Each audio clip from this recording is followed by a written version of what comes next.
Welcome to Spotlight. I'm Ryan Geertsma. And I'm Marina Santee. Spotlight uses a special English method of broadcasting. It is easier for people to understand, no matter where in the world they live.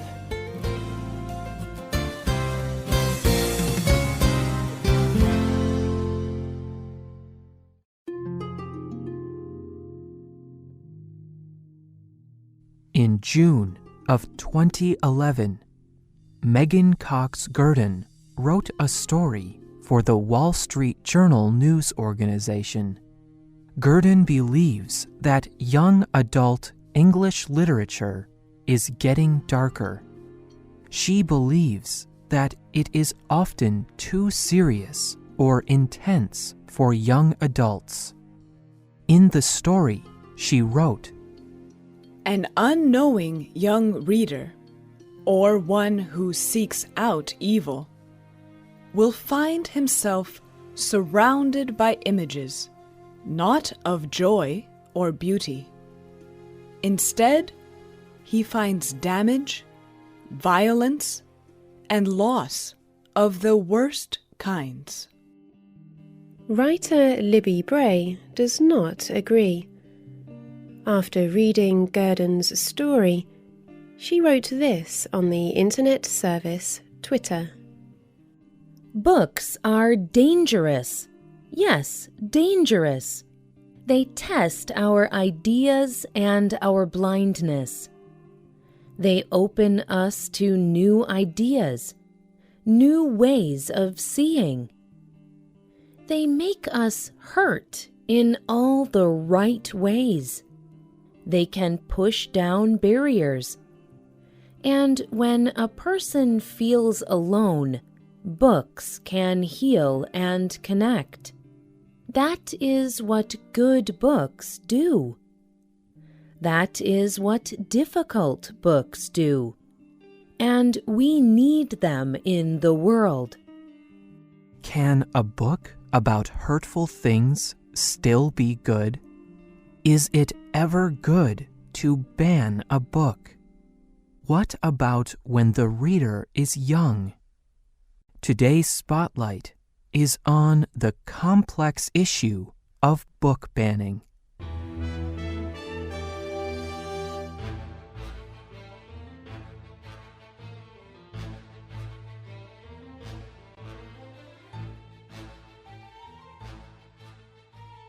Book banning has a long history. Over time, many cultures have banned books for many reasons. One of the earliest known examples is the banning of Homer's famous book, The Odyssey. In the year 387 BCE, the ancient Greek thinker Plato wrote that the Odyssey should be kept away from young adults. Plato thought it contained examples of bad behavior that children might follow. At other times, religious leaders have banned books for expressing ideas that are against religion.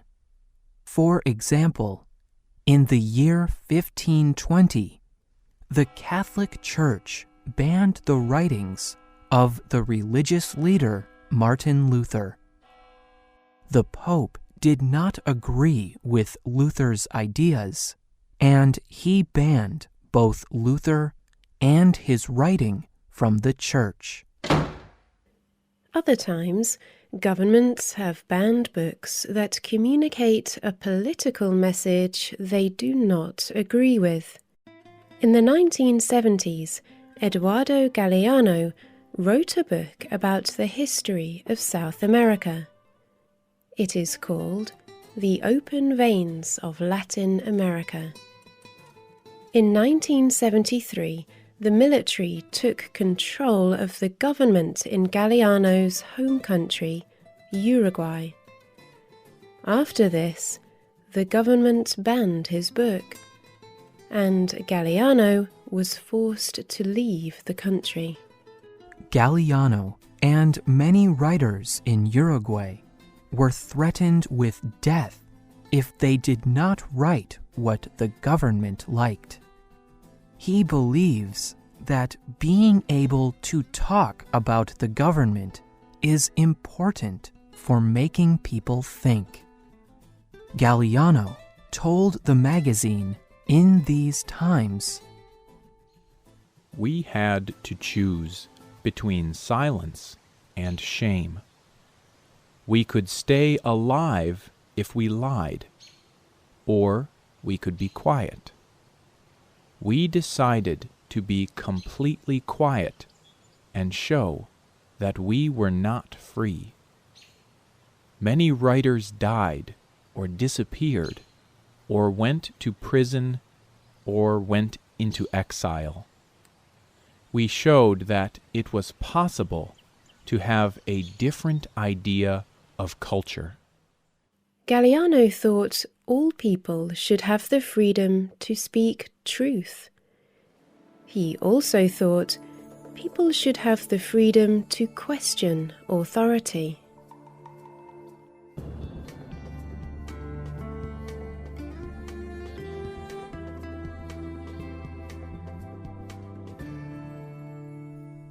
However, sometimes it is not political or religious leaders that want to ban books.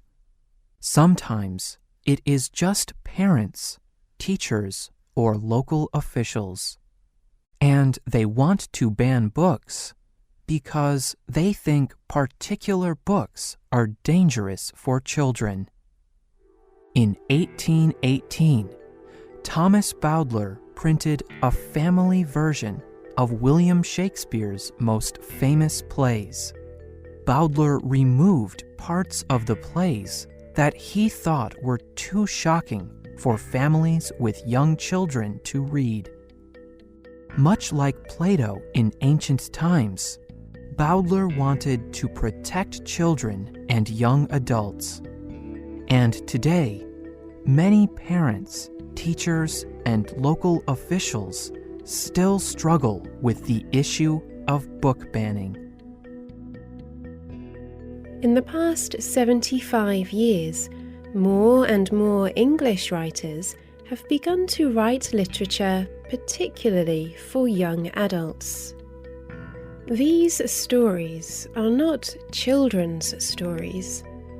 Instead, they are long and complex stories written for young adults between the ages of 10 and 18 years old. The characters in young adult literature are often young adults. And the books are often about things that affect the lives of the 10 to 18-year-olds. Many times, the stories are set in schools or homes, similar to the real life of the reader. Like in literature for adults, young adult books often discuss hard things. The stories can include drugs, sex, and violence, or bad language and bad behavior. Some parents do not like their children reading about these hard issues. So often, parents, teachers, and government officials decide what is good for children to read. Megan Cox-Gurdon, the writer from the beginning of this program, believes that banning some books from young adults may be a good idea. She worries particularly when young adults read literature about self-harming behavior, like drinking too much alcohol or cutting yourself to deal with strong emotions. She worries that if young adults read too much about these behaviors, they may start to think the behaviors are normal. However, many writers do not like the idea of banning books. Writers write books so that people will read them. Often, writers of young adult literature write about hard issues because young adults experience these hard issues. They hope that their books will help young adults struggling with hard issues. They hope their books will help young readers feel like they are not alone. However, when young adult books are banned, young adults do not get to read the writer's words.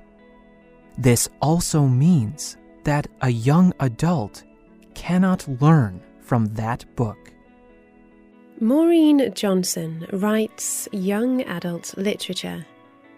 In 2007, one of her books was banned in Bartlesville, Oklahoma, the United States. Johnson has very strong opinions on book banning. She believes that it is important for young adults to read books about difficult issues. She thinks that this is one way for people to learn about the world around them. Johnson wrote about book banning on her website. We need education. The world is getting more connected and wonderful. And banning books is just not going to work. Fear of everything is not a good way to live. Instead of banning books, we should be working together toward new ways of saving the planet.